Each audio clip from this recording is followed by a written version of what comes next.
di dalam pembahasan masalah kepemimpinan itu, Allah Subhanahu wa Ta'ala di dalam Al-Quran membentangkan seluas-luasnya supaya manusia tidak picik, ya, tidak pikiran sempit, ya, supaya umat Islam menjadi umat Islam yang maju dengan segala kemungkinan kepemimpinan. Jadi kalau Quran ini kan dibentangkan secara utuh, ya. Artinya Al-Quran itu akan semakin lama umur manusia, semakin lama kehidupan dunia ini akan terbuka. Jadi kalau mungkin saja orang dahulu pengalaman mengajarkannya bahwa sistem khalifah lah yang dianut, ya. Mari kita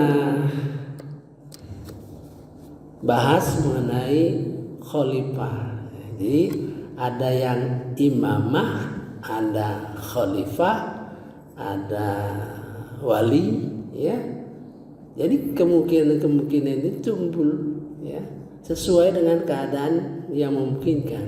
Nah, mari kita baca. A'udzubillahi minasyaitonirrajim. Bismillahirrahmanirrahim. Surah Sad ayat 26. Allah berfirman, wahai Daud, sesungguhnya engkau kami jadikan khalifah, ya, penguasa di bumi, maka berilah keputusan perkara di antara manusia dengan adil, keputusan yang dengan adil, dan janganlah engkau mengikuti hawa nafsu, karena akan menyesatkan engkau dari jalan Allah. Sungguh orang-orang yang sesat dari jalan Allah akan mendapat azab yang berat karena mereka melupakan hari perhitungan. Terbayang oleh kita, ya, kalau memahami ayat itu setiap katanya dipahami, ya, karena ilmunya sebagian berada di kata itu, ya. A'udzubillahi minasyaitonirrajim. Bismillahirrahmanirrahim. Ya Daud. Daud nih dipanggil, ya Daud. Inna ja'alnaka, kami jadikan engkau, ya, khalifah. Ini satu-satunya sebutan khalifah berkenaan dengan kekuasaan. Khalifah fil ardi, di bumi ini, fahkum, maka menghukumi manusia, bainan nas, bil haqq, dengan benar, wala tattabi' hawa, dan jangan kau ikuti hawa nafsu, fayudillaka an sabilillah, yang sehingga ia menyesatkan engkau dari jalan Allah. Jadi kalau mengikuti hawa nafsu, nah, ini banyak contoh nih, kita perhatikan, maka kehancuran akan dihadapinya. Innalladzi nayadillu na'an sabilillah, sesungguhnya orang-orang yang tersesat dari jalan Allah, an sabilillah, lahum adzabun syadid, mereka akan mendapat azab yang pedih. Bima nasu yaumal hisab, karena dia lupa, ya, dia lupa terhadap perhitungan hari kiamat nanti. Nah, gitu. Jadi orang yang mengikuti hawa nafsu dan berbuat tidak adil, gitu ya. Cuman di sini bukan kata adil, tapi bil haq, dengan benar, ya, bil haq. Jadi kalau orang mengikuti hawa nafsu, tunggulah saatnya kehancuran dia, ya. Karena mengikuti hawa nafsu, ya apa yang dinafsuinya sudah pasti akan melanggar ketentuan-ketentuan Allah atau ketentuan-ketentuan yang telah disepakati, ya. Nah, sekarang kita lihat, bandingkan dengan surah As-Sajdah ayat 24. Kita membandingkan ini untuk merasakan ayat ini, ya, dibandingkan. Jadi dengan membandingkan tuh rasanya beda, ya. Nah, gitu, ya. Waj'alna minhum a'immah.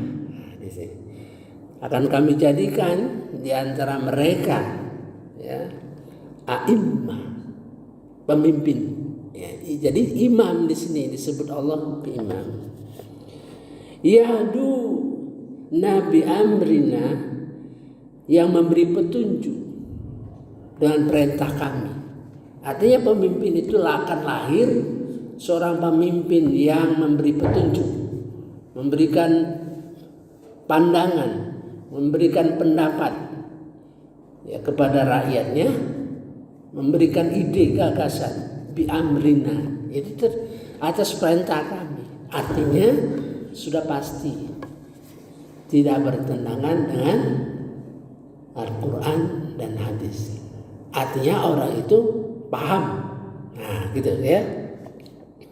Atau diilhamkan. Bisa jadi ilmu Al-Quran itu kadang-kadang diilhamkan dulu, baru ditahu ilmunya. Atau mungkin selama hidupnya dia mendapat ilham saja. Dia nggak tahu, misalnya di Quran itu ada, nggak tahu dia, tapi dia laksanakan itu, ya. Jadi jangan kalau aku nggak menguasai Quran susah, belum tentu. Isi Quran itu diilhamkan dalam hati kita, langsung kita laksanakan. Padahal kita nggak tahu di dalam Al-Quran itu ada. Nah, gitu, ya. Nanti saya contohkan.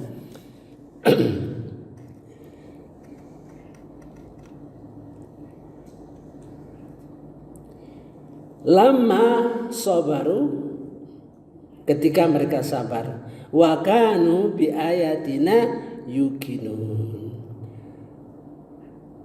mereka percaya, yakin terhadap ayat-ayat Al-Quran itu. Jadi pada level yakin.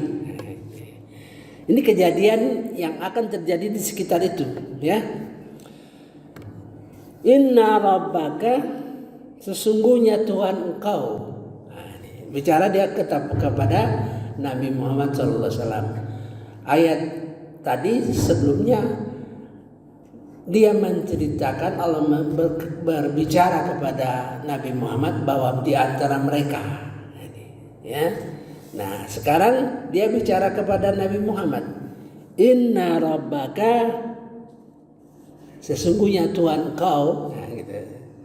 Jadi semacam bimbingan Allah terhadap Nabi Muhammad SAW. Kalau kita menemui seperti ini, inna rabbaka, ini sudah tahu kita bahwa itu berat, bukannya ini bersifat kenabian, artinya, ya, berat. Jadi kalau bicara kepada Nabi Muhammad untuk kita, ya, maka itu soal berat, tidak mudah. Maka perlu diberikan petunjuk-petunjuk oleh Rasulullah melalui hadis. Kemudian kalau kum, seperti misalnya puasa, perintah kita puasa agar kamu bertakwa. Mudah itu artinya sesuatu yang menurut kita mudah. Kalau dia bicara hum biasanya dia bicara hum itu agak berat, panjang perjalanannya, atau dia menghukum, tidak pernah menghukum kamu, tidak pernah, ya, tidak pernah. Kalau menghukum nggak pernah, karena itu seni bahasa saja. Sebenarnya Allah mengatakan hum, maksudnya ya kita, ya, tapi tidak ibarat apa ya, tidak sampai hati bicara kepada kita mengenai misalnya siksaan, ya, itulah perasaan. Jadi bahasa Quran itu mesti pakai rasa, memahaminya dengan hati, ya, dengan hati, paham dengan hati, ya, dengan menggunakan perasaan. Nah, itu sudah itu akal. Jadi begini, menurut isi Quran ya, akal dengan hati itu sama. Akal dengan hati itu sama. Bedanya, ya, dicontohkan oleh Pak Quraish Shihab. Kalau hati, kalau kita berenang, ya, berenang dalam situasi gelombang yang normal di pinggir laut, nah itu menggunakan akal. Kita dengan akal, ya, kita bisa melihat, wah, ke sana kemari, karena bisa dipakai akal. Kita berenang dengan akal. Nah, kalau hati, kalau berenang dalam situasi gelombang yang luar biasa, ya, gelombang yang membahayakan, katakanlah, nah, itu diberikan perbedaan. Jadi kalau kita menggunakan akal dalam situasi yang mudah dimengerti, tapi begitu memahami ayat Al-Quran yang agak berat, nah itu dengan hati, ya.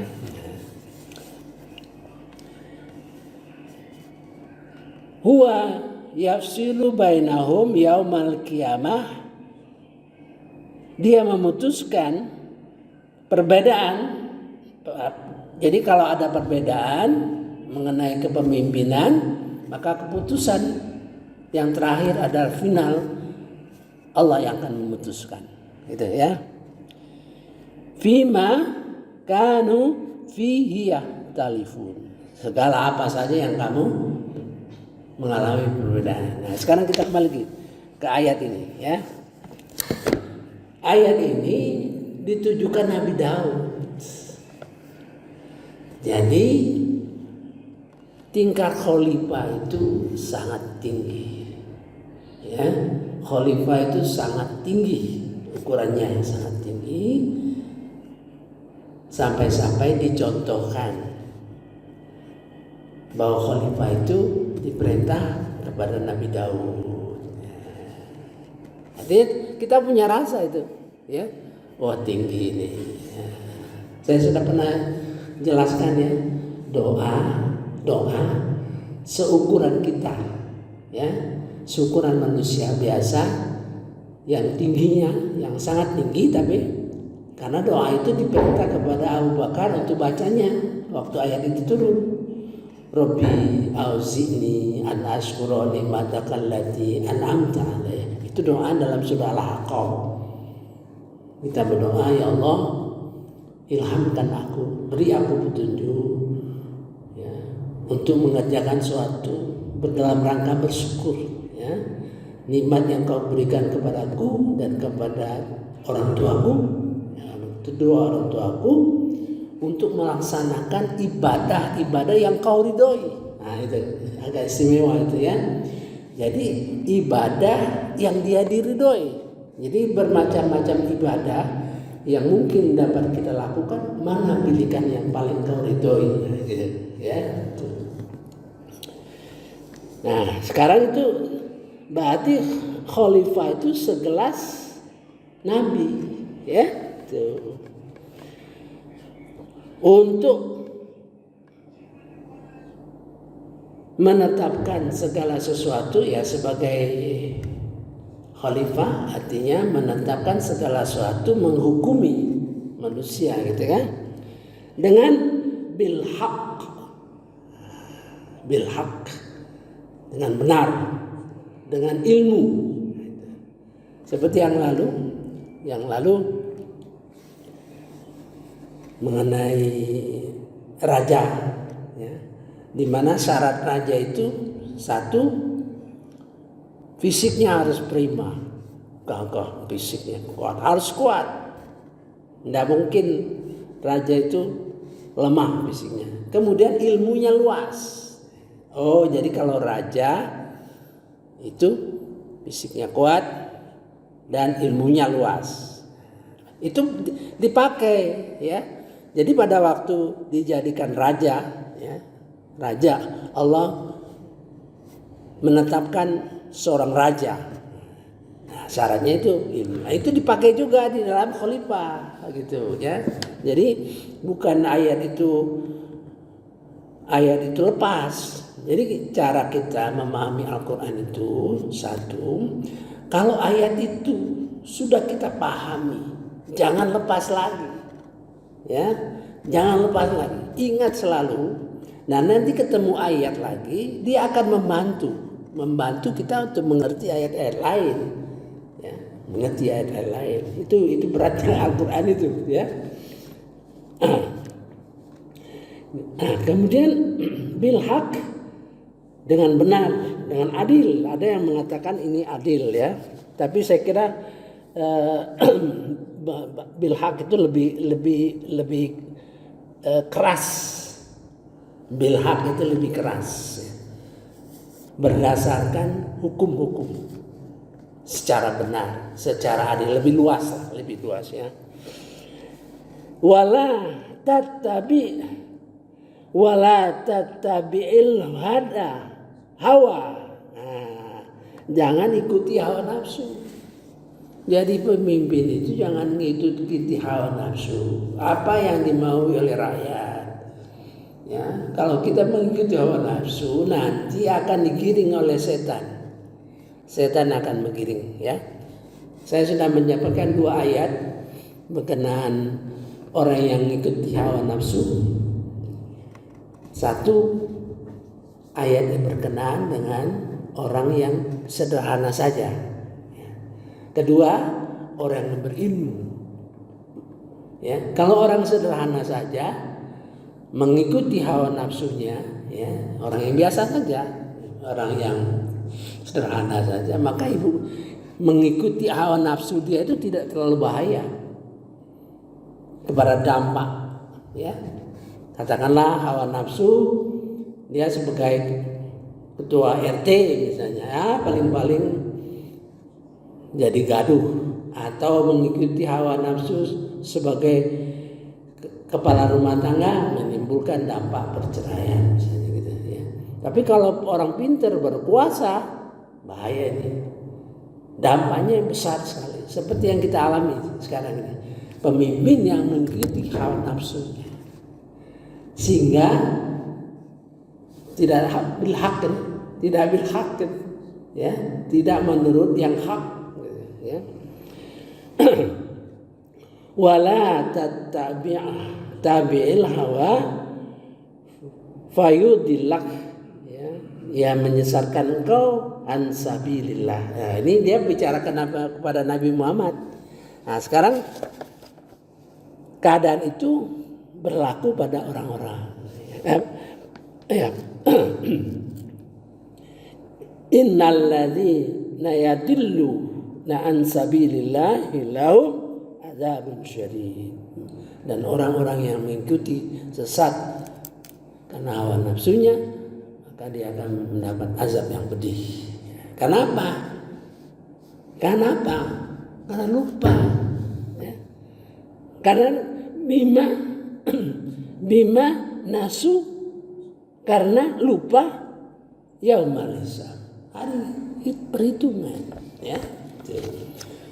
Saya kira kita mulai memahami khalifah, dan khalifah itu banyak. Ya. Khalifah itu banyak. Jadi dalam hal ini khalifah berkenaan dengan kekuasaan. Bisa khalifah karena punya harta banyak. Kita menjadi khalifah karena punya harta banyak. Memanage bagaimana harta itu akan bermanfaat bagi orang banyak. Nah, itu di dalam surah Al-Hadid, ya, surah Al-Hadid. Ya. Kemudian khalifah dalam arti kita ini semua khalifah, pemimpin. Ya, memimpin keluarga dan sebagainya. Kemudian khalifah karena dijadikan Allah kita ini berbeda-beda. Ya, berbeda-beda. Sudah pasti ada orang yang lebih rendah. Gitu kan? Kalau misalnya katakanlah saya sebagai ketua kepala, gitu kan? Ada yang anak buah, itu perbedaan-perbedaan itu. Ya, ada yang kaya miskin, nah itu khalifah juga. Jadi cara kita memerankan diri kita itu, ya, sesuai dengan apa yang dikaruniakan oleh Allah kepada kita, itu khalifah. Ya, kalau banyak harta, bagaimana harta kita itu akan bermanfaat bagi orang banyak. Misalnya punya pabrik katakanlah, maka kita akan mengatur ya, ritme pabrik itu sesuai dengan ajaran agama kita.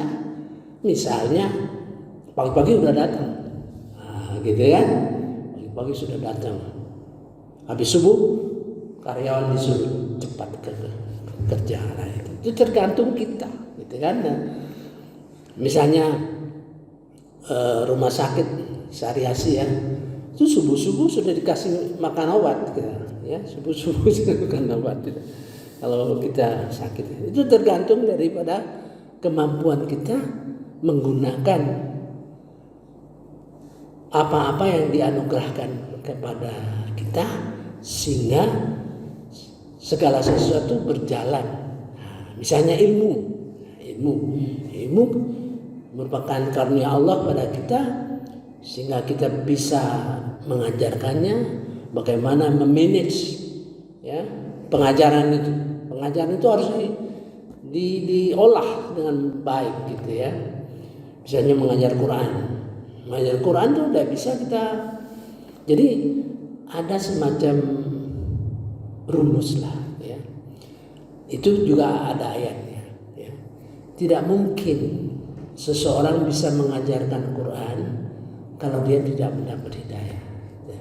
Ya, tidak mungkin seseorang bisa memberitahu sesuatu hidayah kalau dia tidak dapat hidayah dulu. Bagaimana bisa menjelaskan? Malahan lebih baik lagi dia dapat hidayah dan sudah dilaksanakan. Nah, itulah artinya ilmu yang ilmiah, ilmu yang amaliyah, dan amal yang ilmiah. Jadi ada prakteknya.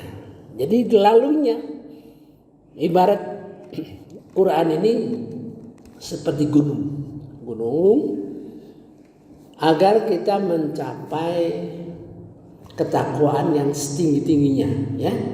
Inna akramakum innallahi atqakum. Ya, sekarang kita berjalan.